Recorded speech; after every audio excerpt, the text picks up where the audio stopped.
There are people who walk into your life like light. They help, they listen, they always show up just in time. But then you realize you're apologizing for things you didn't do.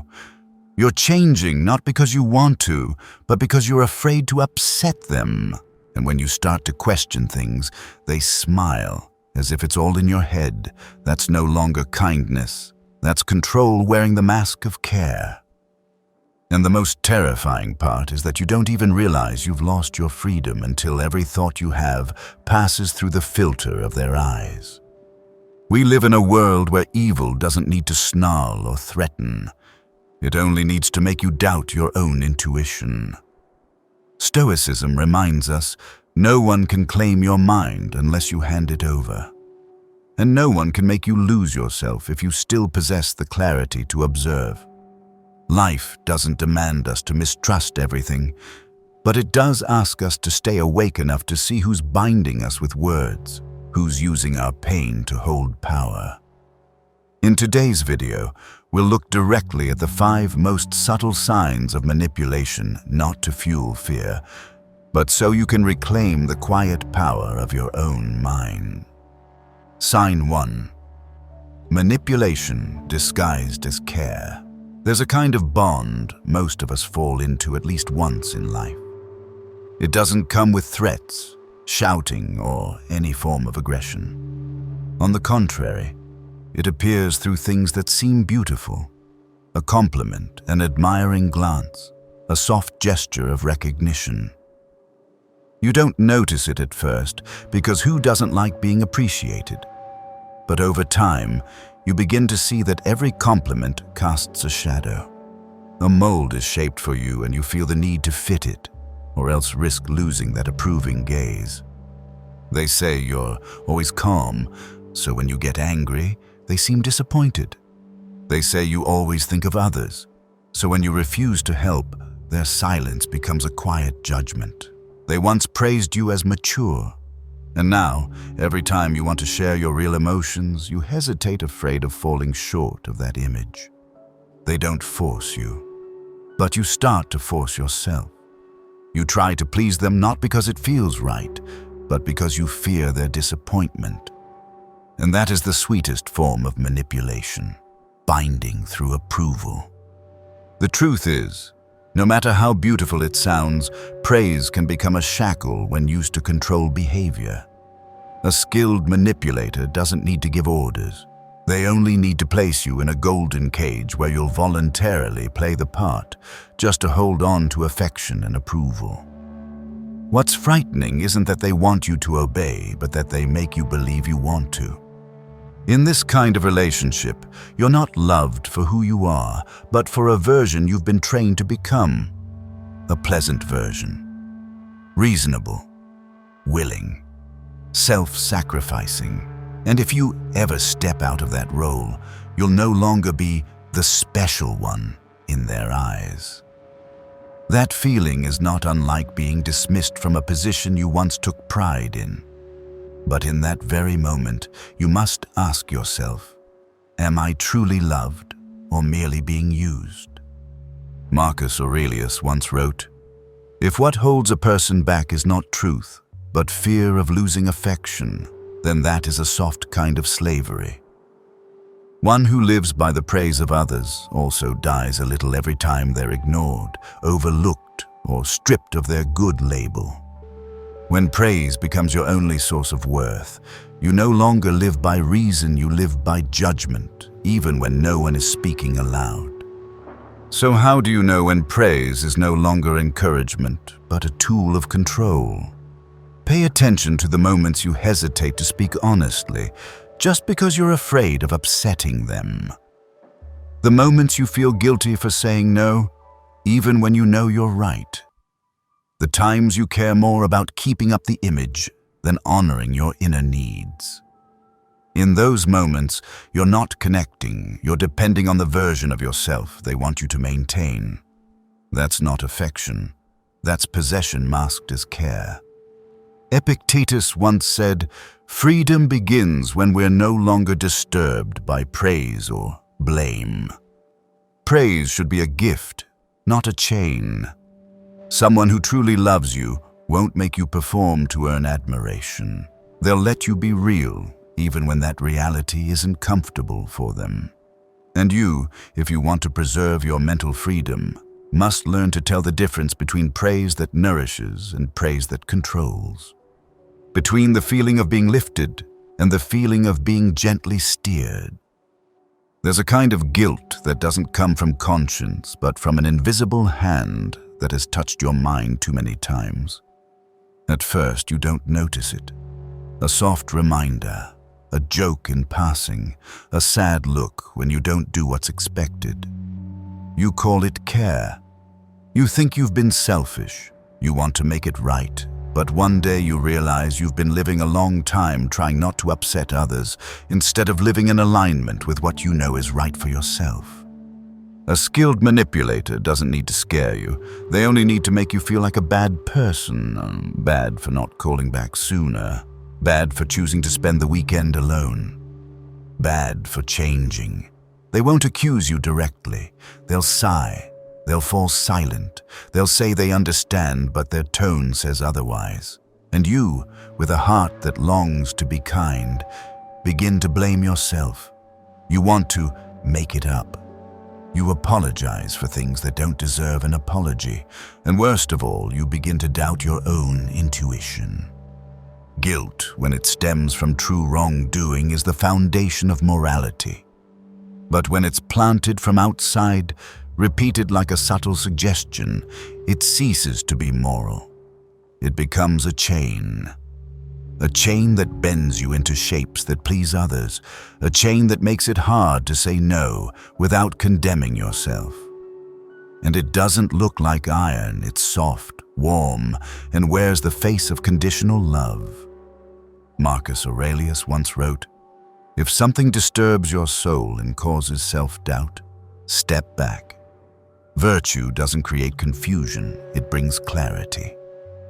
So if guilt causes you to go silent when you should speak, apologize when you should stand firm, agree just to avoid being the bad one, then that is no longer virtue. That is manipulation disguised as concern. I once knew a woman who, in over 10 years of marriage, never dared go far without asking her husband's permission. Not because he forbade her, but because every time she wanted to do something for herself, he'd fall quiet, then say, "So I'll be home alone?" or "You've changed." No prohibitions, but every word brought hours of guilt, sleepless nights, and canceled trips because she felt she was doing something wrong. Until one day she realized the guilt she felt didn't come from any wrongdoing, but from living too long, trying to keep the peace at the cost of her own truth. Epictetus taught, we don't suffer from events, we suffer from our response to them. And sometimes, that response is the result of being trained too long to feel guilty every time we stand up for ourselves. No one can control you unless you condemn yourself first. And that's exactly what the manipulator is counting on. Learn to listen to guilt as a signal, but never let it bend you when you are standing in truth. Compassion does not require self-erasure, and real kindness never comes from guilt. It comes from conscious choice, from a free heart. Sign 2, the deliberate reversal of moral values. Not every malicious person is rude, and not every wrongdoing wears the face of an obvious mistake. Some wrongs are wrapped in clever logic, presented with dazzling intellect, and protected by a philosophical veil that sounds progressive. This is when intellect no longer serves truth, but becomes a weapon to blur the line between right and wrong, to rebrand irresponsibility as personal choice, selfishness as strength, and coldness as independent thinking.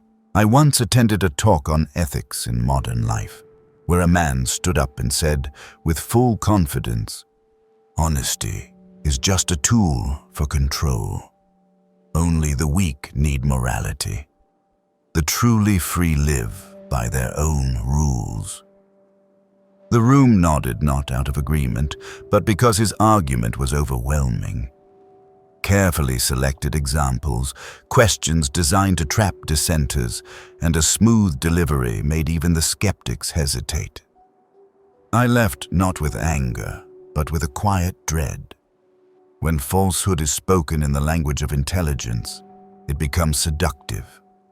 Marcus Aurelius once warned, when intellect does not serve virtue, it becomes the most dangerous tool. Intelligence without moral grounding is like a handleless blade, sharp, agile, and likely to wound its wielder.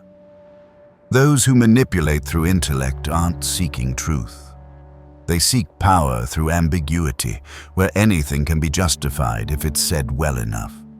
And worse, they don't just act wrongly, they cause others to doubt what's right within themselves. You'll hear them say, "I don't believe in absolute morality. Kindness is just cultural conditioning. I'm not hurting anyone, I'm just being true to myself." It all sounds reasonable. But beneath it lies a detached way of living, one that breaks connection with people, with community, and with consequence. It's the kind of reasoning that allows cruelty without guilt. The kind of reasoning Epictetus warned of when he said, "The greatest danger is to lose the standard of judgment, yet still believe you see clearly." We often admire intelligence, and there's nothing wrong with that. But when intellect is used to excuse indifference, to erase ethical duty, to promote a lifestyle centered solely on self, then it ceases to be true wisdom. It becomes polished sophistry.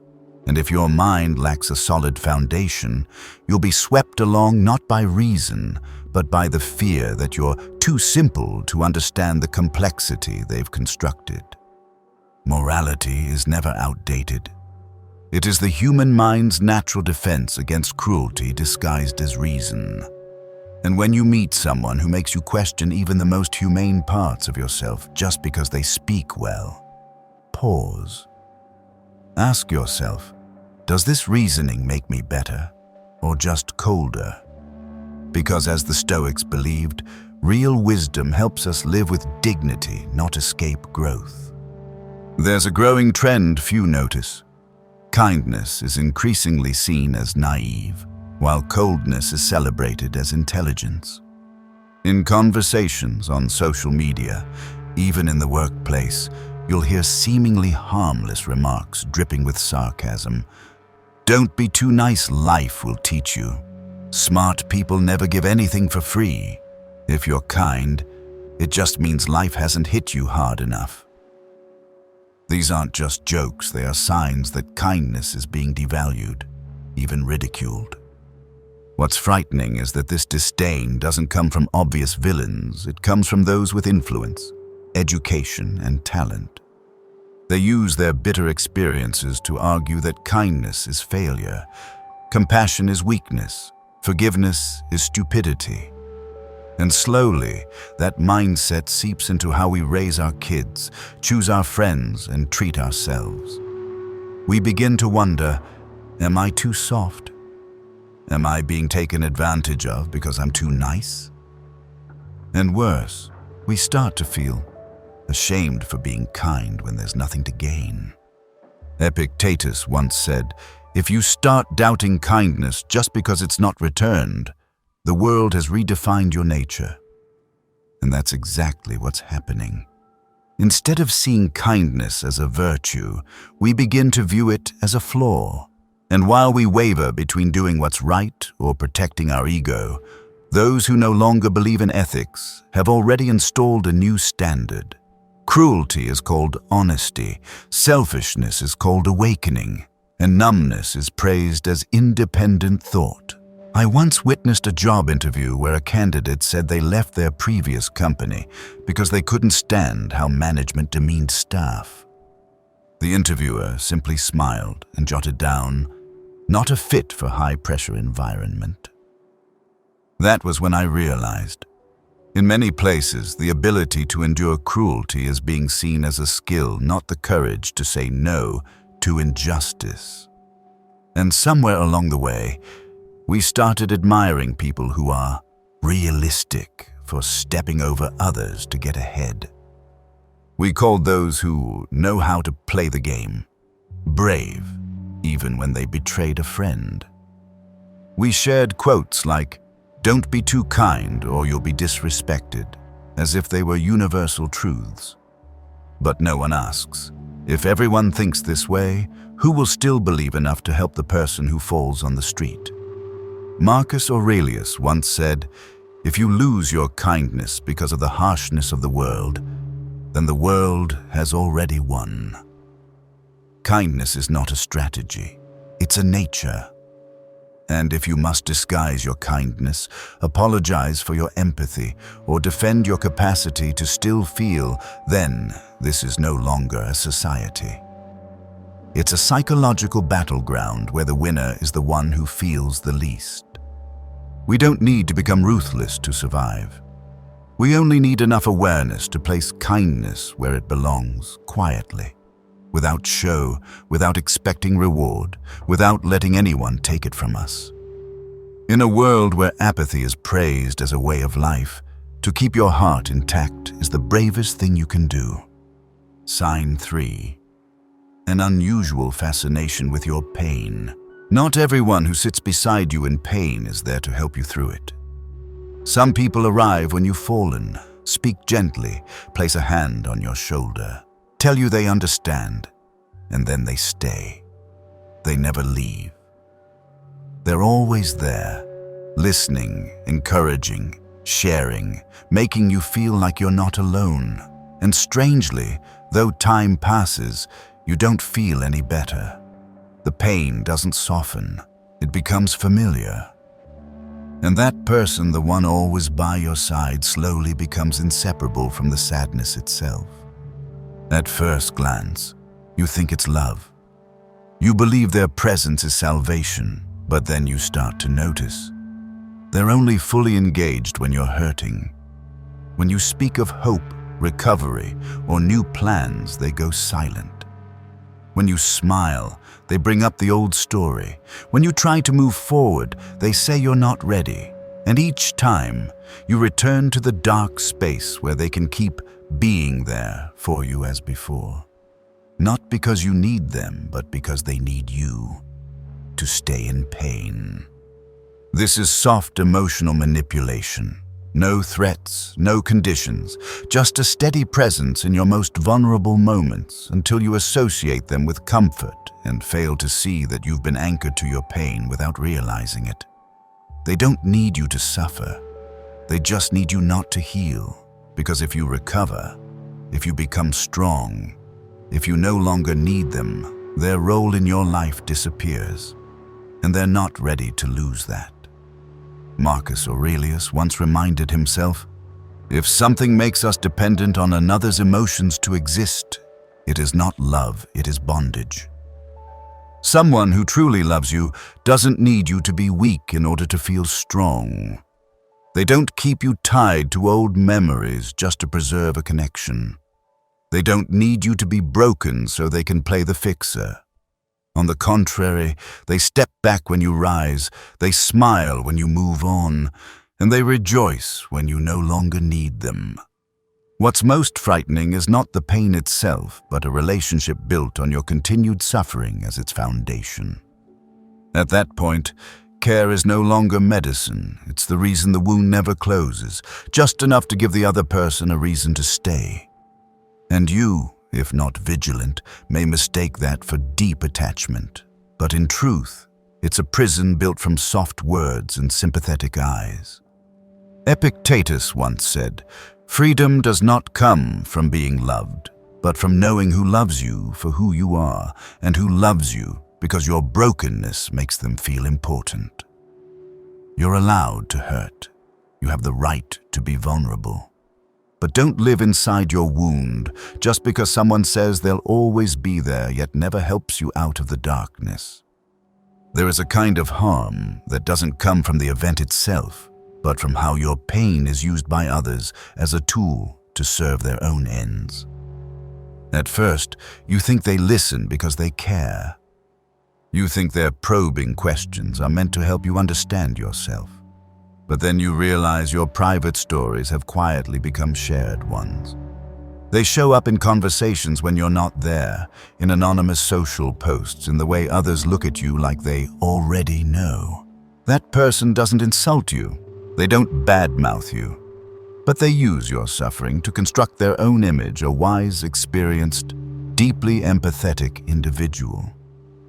They tell your story in a voice full of pity, not to defame you, but so others see them as insightful. They use your pain as an illustration for the moral lesson they want to teach, or worse, as a mirror to make themselves appear like a good person in a cold world. The issue isn't just a violation of privacy, it's the reduction of your identity to a single wound. And what makes it dangerous is that it doesn't look like harm. It looks like usefulness. It comes from those you once trusted, those you cried in front of, those to whom you gave the most fragile parts of yourself. They don't cause new pain, they just keep your old pain present, so they still have something to talk about, to teach with, to impress others. Epictetus once warned, if someone needs your tragedy to feel wiser, they are not learning from you, they are consuming you. And you were not born to be raw material for someone else's emotional journey. You have the right to keep stories that are not ready to be told. You have the right not to answer questions that go too far. And you have the right to step away from relationships that make you feel like a useful, sad story. True support never asks you to empty yourself. It comes when someone sits beside you in your pain, asks little, tells no one, and never turns you into a live example of their personal philosophy. They stay in silence. They listen without interpreting. They let you decide what to keep and what to share. Because they understand. Human suffering is not a lecture topic. It is something sacred that must be guarded. Marcus Aurelius once wrote, "Do not let anyone turn your deepest experiences into stories told to glorify themselves." If someone approaches your pain only when it benefits the image they're building, that is not kindness. It is refined emotional exploitation where your worth is acknowledged, only while you remain broken. And that's what you must clearly recognize. Not everyone who listens deserves your trust. Some people don't need your happiness, they just need you to hurt, just enough, so they have a reason to stay, to retell, to exist in your life. Sign 4. Subtle suggestion through symbols and imagery. You don't have to believe in a symbol for it to influence you. It only needs exposure. Once, then again. And again after that, in places you don't expect: the back of a hoodie, a phrase on a coffee cup, the background of an ad, a tattoo on the wrist of some inspirational figure you follow every morning. You don't pay much attention. You think it's just style, coincidence, or aesthetic. But the problem is this: your subconscious doesn't distinguish between accidental and intentional. It only receives, and it remembers. Humans don't learn by logic first. We learn by repetition, by impression, by what we see without needing to understand. A child who can't yet read can recognize a soda logo before knowing a single letter. An adult might feel in tune with a symbol without ever knowing it once appeared in ancient rituals of power, violence, or control. That's not because you're naive. It's because the human mind has always worked this way, absorbing first, analyzing later, and often never analyzing at all. I once walked into a cafe with a very edgy design. Abstract paintings on the walls, and in the center of the room, a triangle enclosing an eye. Everyone called it art. But when I asked the manager, "Do you know what that symbol means?"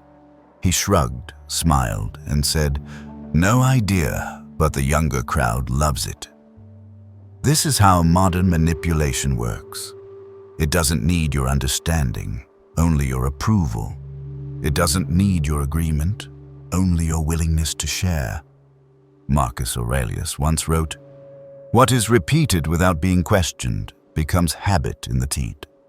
a habit that needs no reason, no verification, only reinforcement through familiarity. And a symbol regardless of origin if placed in the right spot, repeated at the right rhythm, paired with the right music or famous face, slowly becomes normal. And what once made you cautious starts to feel on trend. You no longer react. You stop asking questions, and you don't realize that what's changing isn't your taste but your moral compass. Symbols are the language of the subconscious, and the subconscious leads your emotions before reason ever arrives. That's why the Stoics didn't just examine actions, they examined reactions. Epictetus never told his students to avoid all influence, but he emphasized, everything you absorb will quietly redefine what you see as good, bad, trustworthy, or not. And once your mind is programmed by imagery, no one needs to manipulate you. You'll do it yourself. So next time you see a symbol that keeps reappearing, pause. Ask yourself, why does this feel familiar? What does it represent? And do I truly want it present in my mind every day, even if it's just in the corner of my view? Sometimes the questions you don't ask are the very doorways others use to enter your mind without knocking. There's a hard truth that must be repeated. Most of what feels right in the moment doesn't feel right because it is. It feels right because it was beautifully packaged. Humans aren't just persuaded by arguments, we're drawn by emotion. And symbols, whether image, sound, color, or gesture, are the most refined emotional tools ever created to shift your values without any logical explanation. Think of a video you once scrolled past.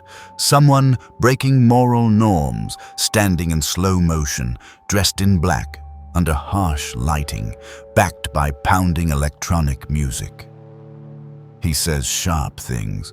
Don't be fooled by kindness. Kindness is a burden. Life is about winning. You may not agree, but you feel powerful. You feel ignited.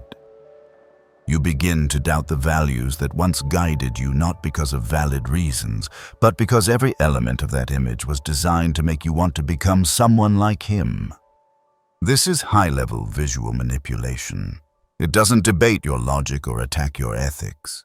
It triggers emotion that makes you associate the symbol with a stronger version of yourself, even if that version is cold, selfish, or a betrayal of everything you once believed.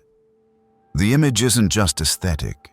It's a tool to reprogram perception, linking wrongness with appeal, linking apathy with strength, linking immorality with being different. Marcus Aurelius once said, "Don't call something admirable just because it's beautiful. Ask, does it make you more noble?" But in today's world, few ask that question. We share what makes us feel something. We wear what has a vibe.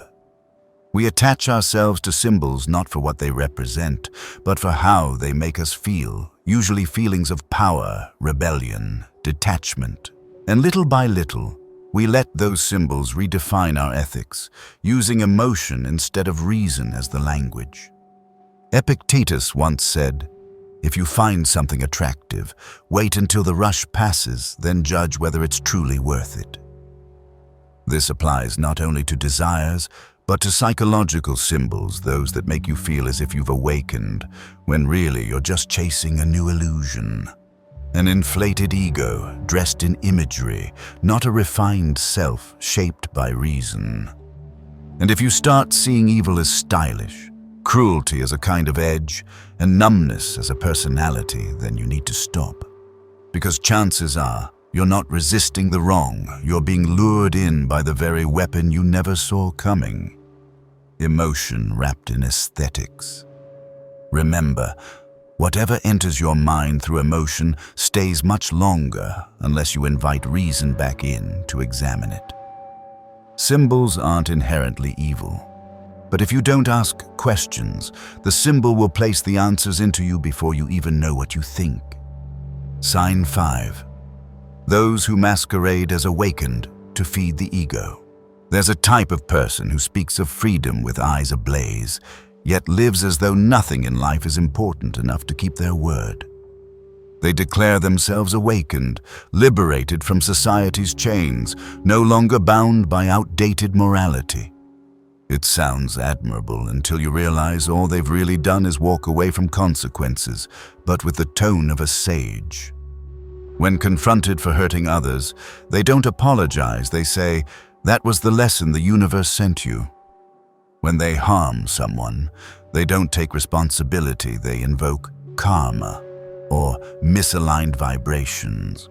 When they break promises, cancel commitments, even abandon someone mid-journey, they deny all impact with phrases like, "I'm listening to my intuition," or "I'm just being true to my essence." They call it higher living, but in truth, it's just running away from responsibility. The danger isn't in what they say, but in how convincing they appear. Because they're not rude. They're very spiritual, very calm, very contemplative. And you begin to wonder if maybe you're just too sensitive. Maybe you're clinging to things that no longer matter. But then you see it. If all hurt is rebranded as philosophy, anyone can inflict pain without ever needing to heal. And if being true is just an excuse for being careless, then that awakening isn't light. It's a curtain hiding an unnamed darkness. Marcus Aurelius once wrote, "The wise do not abandon discipline simply because it's been renamed." A truly awakened person doesn't reject structure. They master themselves through even the smallest actions because they understand morality isn't a burden. It's the core of inner freedom.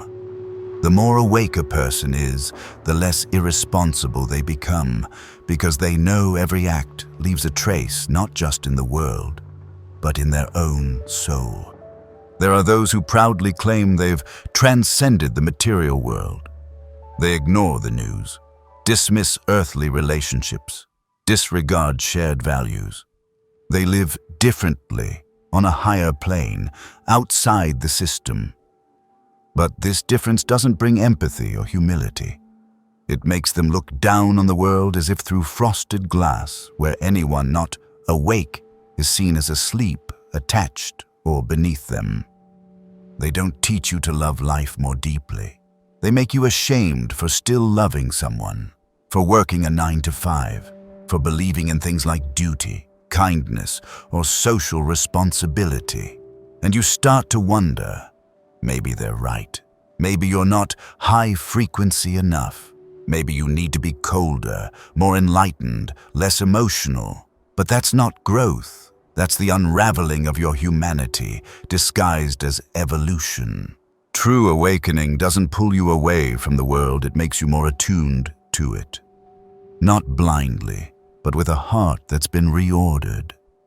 Epictetus said, "The rational person does not isolate themselves to prove a point, they blend in without losing themselves." Awakening without humility is just ego, cloaked in philosophy. The issue isn't with living differently. The issue is when you use that difference to build a wall of arrogance that no one else is allowed to cross. You say, "They don't understand me." You think, "I've gone further than they have."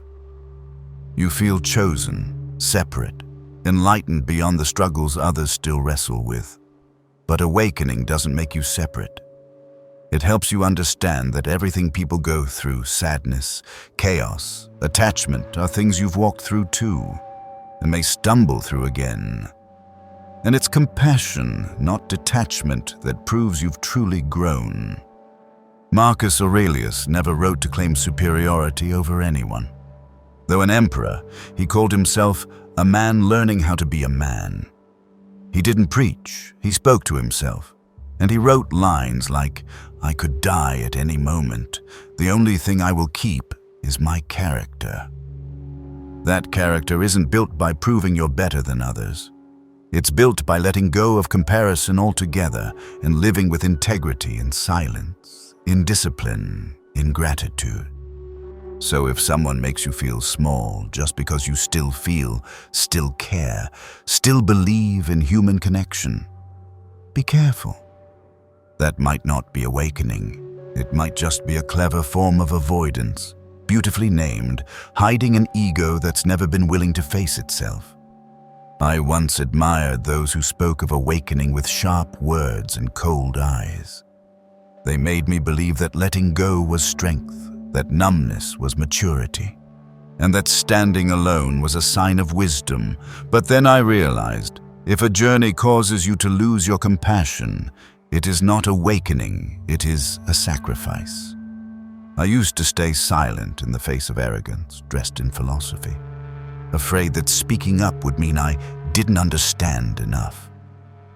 But what I've learned from Stoicism is this: silence is not always wisdom. Sometimes speaking up is the moral act. Because true philosophy does not build power, it builds character. It doesn't lift you above others, it helps you stand firm among what is imperfect. And since I understood that, I've stopped seeking light in those who claim enlightenment. I started looking for it in how someone listens, keeps their word, and treats others kindly even when no one is watching. If you found this video helpful, don't forget to like, subscribe, and turn on notifications so you won't miss future content. And remember, the truly strong do not need to prove they are right, they only need to live rightly every day. See you in the next video.